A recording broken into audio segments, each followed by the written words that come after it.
Hello and welcome everybody to the first episode of the TF1 show in 2020. Happy New Year to all of you, and my wish for you this year is that all your wheel guns during pit stops are aligned, your undercut attempts are successful, and lastly, that your 2020 is the opposite of what 2019 was for the Haas Formula One team. I'm your host, Tinus Ferreira, and today's episode will be the first of a series of episodes throughout the year which will discuss the silly season in the F1 paddock. Now, for those who don't know, or for those that's listening to this podcast for the first time, the silly season in Formula One is a very special period, usually between about, let's say, May to September, October, where the whole world media and the actual people in and around the Formula One paddock speculate and gossip about driver contracts and for which teams different drivers will be driving for in the coming year and the coming years thereafter. Now, this year in 2020 is a bit of a special silly season, if you can call it that, because just the fact that so many drivers are out of a contract by the end of the year means that we could look at a completely different grid and when they all line up in 2021 with different drivers at different teams, it being all messed up.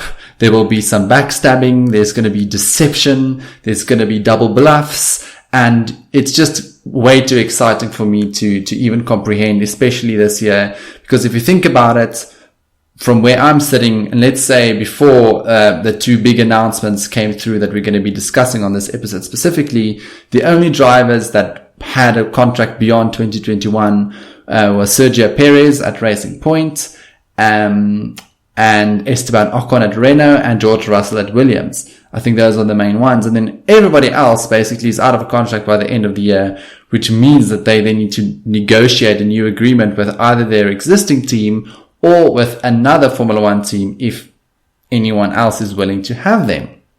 So it's basically silly season has started way in advance, and given the two announcements that's happened over the past 3 weeks, I think we can now say that speculation is definitely going to be very interesting over the couple of months. And it also shows that the Formula One teams themselves are quite wary of the potential effects of what silly season can have, and what the potential effect of a driver not being locked down under contract for the foreseeable future, what effect that could have on the whole sort of makeup of the paddock. So let's get into the two major developments over the previous month, two massive announcements in terms of driver contracts and contract extensions that are definitely going to affect the way things are going to sort of develop over the coming couple of months. And let's start with Ferrari and Charles Leclerc, who a couple of weeks ago announced that Leclerc has signed a 5-year contract with Ferrari up until the end of 2024, which obviously includes this year, which basically explains why it's a 5-year contract. And that in itself is such a massive statement of intent from Ferrari, because if you think about the fact that Michael Schumacher even never had a 5-year contract with Ferrari, I think the only other driver that had a contract as long as this was Fernando Alonso, and when he signed with them, when he signed the contract in 2011, and I think he was supposed to stay till the end of 2015, which incidentally actually didn't see through. He left Ferrari at the end of 2014, but never mind that. We might discuss that a bit later. The fact that Ferrari is willing to hedge all of their bets, put all of their eggs in one basket, called Charles Leclerc, is a massive show of confidence from the team in this young Monegasque, and also shows that they are very aware of the fact that if they don't act quickly, other teams are going to potentially swoop in and take their crown jewel away from them before they really reap the benefits. Now, initially, when I saw the news that Leclerc signed this 5-year deal, I was actually quite surprised from Leclerc's perspective, because in my head, I don't understand why you, as probably along with Max Verstappen, as the top commodity in F1 or the top young commodity in F1, why you would attach yourself to one specific team for that period of time if, as we know in F1 specifically, there is a very good chance that Ferrari will never produce, or in that period at least, not produce a car that's capable of winning a championship consistently, especially given that we are now moving on to a massive regulation change for the next year. So initially I was a bit surprised that Leclerc was willing to tie himself down and not maybe leave the door open to maybe after 2 years or even 3 years decide and say, actually, Ferrari hasn't worked out the way he wanted, and if the possibility exists, jump to a team like Red Bull or Mercedes or McLaren, whoever at that point in time is doing a better job, and maybe go seek his fortunes over there. And I was quite vocal about this on Twitter as well. And although a couple of people pointed out that, contracts aren't as permanent as they used to be in the past, and there are probably a million exit clauses written in there, I just feel then why don't just have a 3-year contract with the option to extend for 2 years or something along those lines? But I guess we'll never really know. I just personally was a bit surprised that Leclerc was willing to go for 5 years at a team that hasn't won a world championship in 12 years, I think. So, but happy for all of you to argue with me. I guess the allure of the Ferrari name is always going to be there. I mean, it's still an incredibly prestigious and competitive team. Just the last couple of years, maybe not the most competitive, ultimately. But it's again, very probable for me looking back next year or in 2 years, looking back at this episode and say, how was I able to record a podcast episode with that amount of egg on my face? So very happy to, in a couple of years or couple of months, step back and say I was wrong.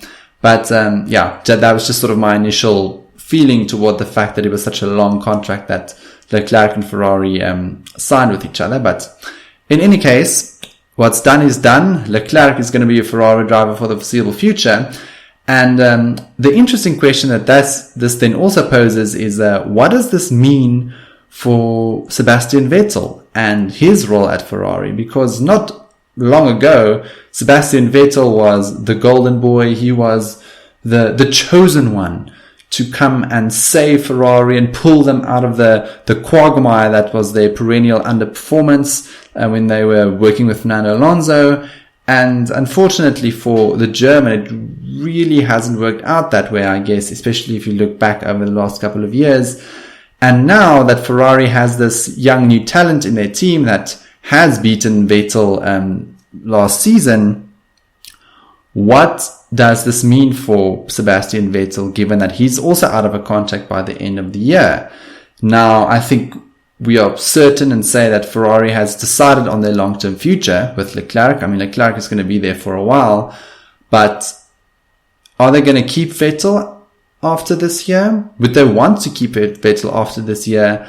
And I think a lot of it is going to hedge on how well Vettel performs during the season, because if he beats Leclerc, then I guess Ferrari is well justified in saying that, listen, Sebastian should stay at least another 1 or 2 years in order for Leclerc to mature a bit more, and for, since Vettel will probably still be their best bet at a championship.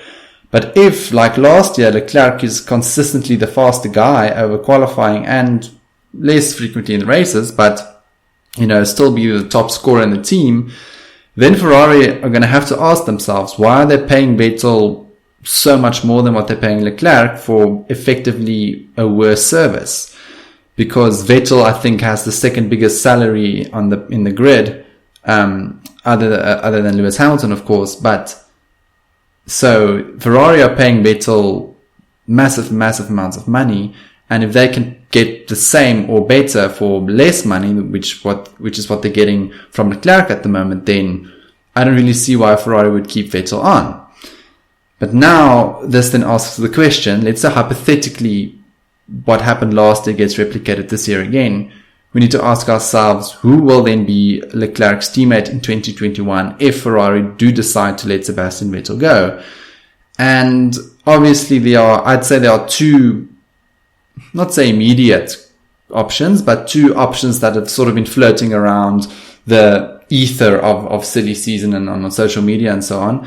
Now, the most obvious one is Lewis Hamilton. Ever since the Abu Dhabi Grand Prix last year, there's been rumors flying around that Hamilton met with John Elkann, who's sort of the CEO of Ferrari, or the I don't know if it's the director of Ferrari, and be it a social call or just a quick conversation, we don't know what the details are, but people have been saying that Lewis Hamilton switching to Ferrari to basically end off his amazing career is a distinct possibility, and that, you know, Toto Wolff, who's at Mercedes, is also thinking of leaving, and then that Hamilton will leave if Toto Wolff leaves. So people have been saying that there's a chance, don't know how good of a chance, but there's a chance that Lewis Hamilton might be driving for Ferrari next year. Now, there are a couple of things that need to, I think, just be discussed before Hamilton will ever get to the point of actually deciding to move. And firstly, why would he move on from a winning formula? He's won, 5 championships with Mercedes now. They have the 6-time consecutive Constructors' Championships, Constructors' Champion.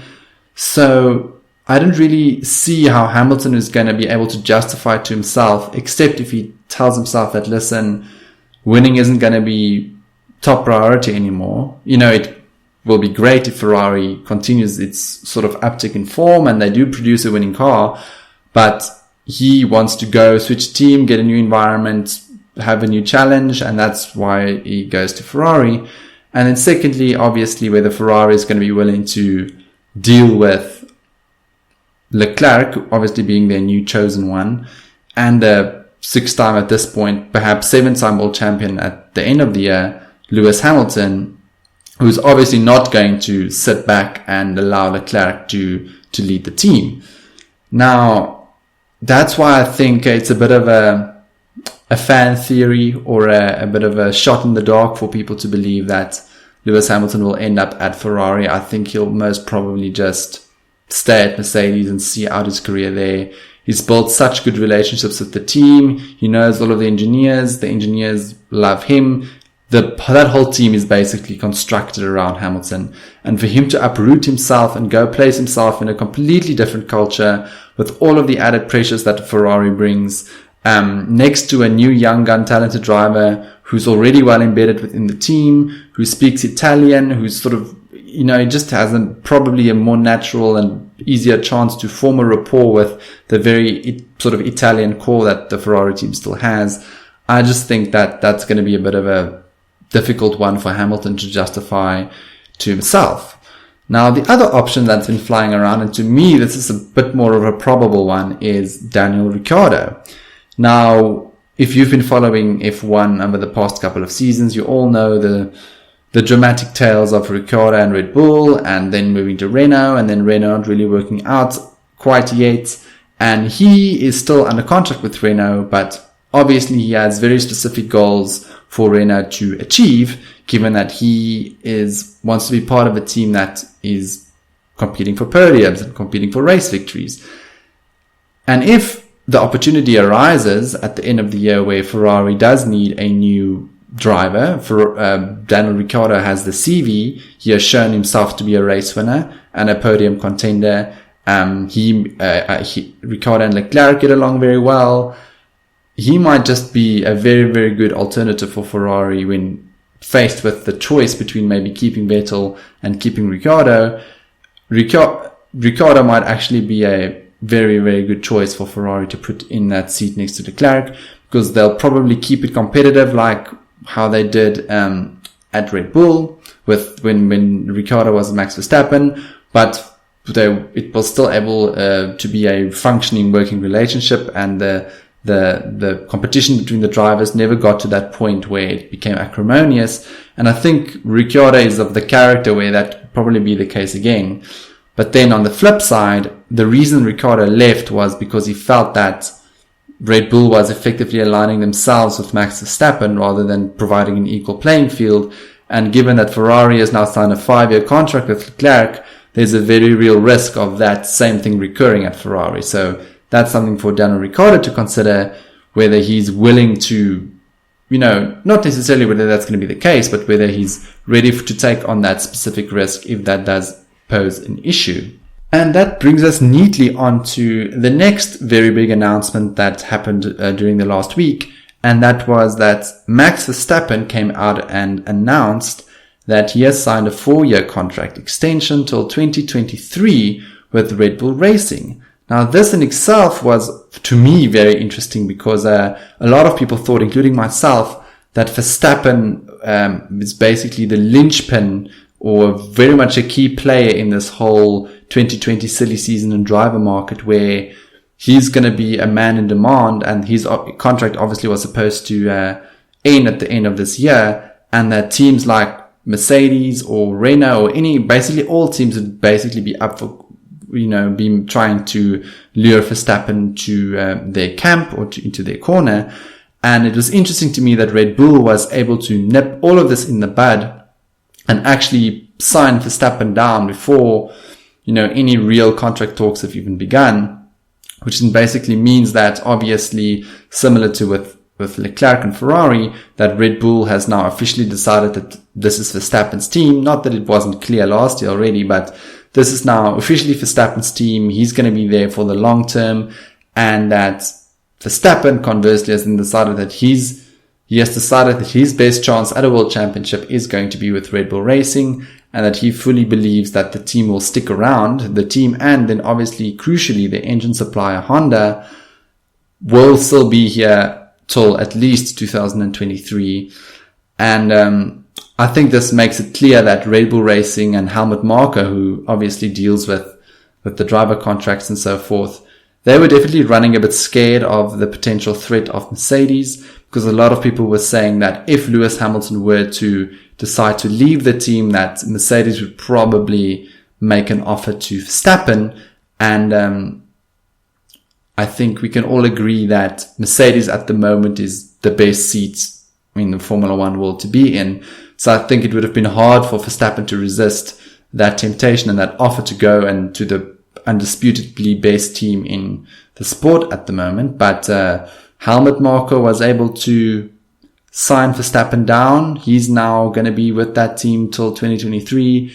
Whether they're going to win a world championship, I guess it remains to be seen. There's, again, the big regulation change coming up next year. And it's always going to be a bit of a gamble to see which team actually does produce the best car. It might be Ferrari, it might be Red Bull, it might be a team like McLaren or Renault. It could be Mercedes again. Mercedes has obviously shown its ability to traverse big regulation changes and design changes in the cars and still remain competitive. So I guess it's always going to be a bit of a gamble for Verstappen. Again, quite a long contract, so he's going to be not stuck there, but it's going to be more difficult for him to move around in the Formula One drivers market if he so wished.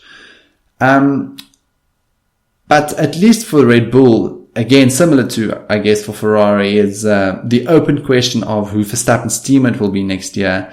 And I think at Red Bull specifically, Verstappen is even more of a Formula One driver than what Leclerc is at the moment, which means that I think a lot of the Red Bull drivers are going to sort of come in with, not with the mentality, but sort of with or they're going to be expected to be playing second fiddle to Verstappen at all times. And I guess don't know how many drivers will be willing to do that. It's going to be interesting to see how Alex Albon performs in the Red Bull this year. He obviously only has a 1-year contract, and then the two guys at Toro Rosso with Pierre Gasly and Daniel Kvyat, they'd also be gunning for Red Bull seat next year. So between the three of them is obviously the going to be the most pertinent choices for the second seat with Verstappen next year. But they also have some juniors coming up with Yuki Tsunoda in Formula 2 this year, and Yuri Vips in Super Formula in Japan. Now, I have very personal thoughts about Yuri Vips and why I think sending him to Super Formula is a stupid idea, but that's another topic for another episode, I guess. In any case, Red Bull's second seat situation this year is also going to be a very fascinating discussion, and that's something that the silly season series of episodes, I guess, during the year is going to follow closely. So as you can hear from this episode and the two things that we've discussed, some doors were very firmly closed in the F1 driver market, while some very juicy questions remain. The first obviously being whether Lewis Hamilton will jump ship to Ferrari. I think it'll be an absolutely momentous or monumental shock if he does decide to do that. I guess time will learn. And then also the second question is if Hamilton does stay at Mercedes, how long will he stay for?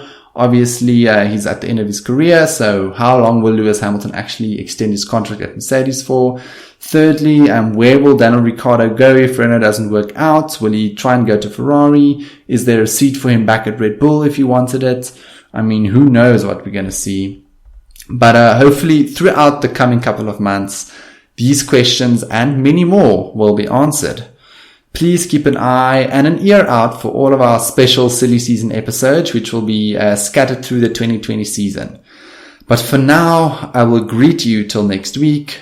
Thanks so much for listening. If you enjoyed today's episode or any of the TF1 episodes for that matter, please subscribe and leave a comment with all of your interesting thoughts. You're also welcome to continue today's conversation with me on Twitter, where my handle is @TF1Show, or on Instagram, where my handle is @TheTF1Show. Now, I can't wait to see how this year in F1 unfolds. So until then, goodbye.